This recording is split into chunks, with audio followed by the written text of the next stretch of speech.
Flanagan's split decision defeat by Hooker raises concerns about the standard of judging in boxing. Terry Flanagan was not robbed when losing his latest world title fight, but the scorecards again raised serious concerns about the standard of judging in boxing. The near 15,000 crowd in the Manchester arena were angered when their local hero dropped a split decision to America's Maurice Hooker in their fight for the vacant WBO super lightweight title on Saturday night. But for the fight game at large, the real issue is the huge disparity between two diametrically opposed scorecards. One judge saw it 117-111 to Flanagan, the other to Hooker by the same lopsided margin. What makes that even more troubling is that this was a reasonably close fight. How any official could give 9 of the 12 rounds to either Flanagan or Hooker defies the eyesight. It would have been worse had the third man at ringside failed to separate them. A draw would not have been as scandalous as that gifted to Canelo Alvarez when he was clearly defeated by Gennady Golovkin in Las Vegas last year, but still it would have been a blot on the record books. A similar stench of hometown judging would have filled the night air. As it was, the judge who erred so widely in Flanagan's favor was seated adjacent to his corner and may have been influenced by the cheerleading from his seconds. For the record, the decisive card coincided with my 115-113 in favor of Hooker.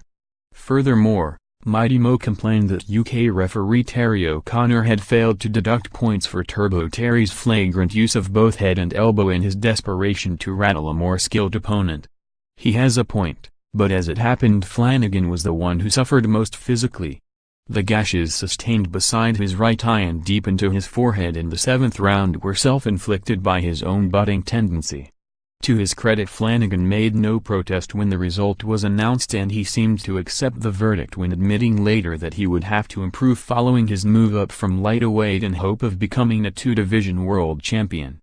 His promoter Frank Warren's only complaint was this: "We cannot keep having these off-the-scale scorecards in boxing.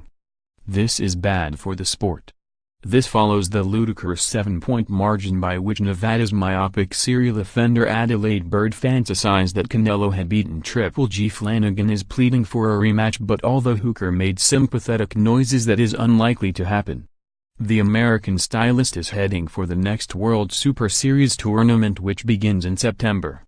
Hooker also regards Flanagan as the dirty fighter we expected him to be. No wonder that if a rematch ever comes, he is insisting that it would have to take place in his native Texas.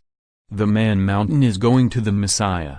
Tyson Fury will sail from his showboating in Manchester across the Irish Sea to Belfast, where he will join forces with the spiritual leader of Ulster boxing.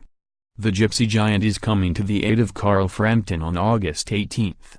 The icon of the Northern Ireland ring has dreamed of fighting in the Windsor Park National Football Ground, but circumstances have conspired against him bidding to regain a world title on that optimum date there.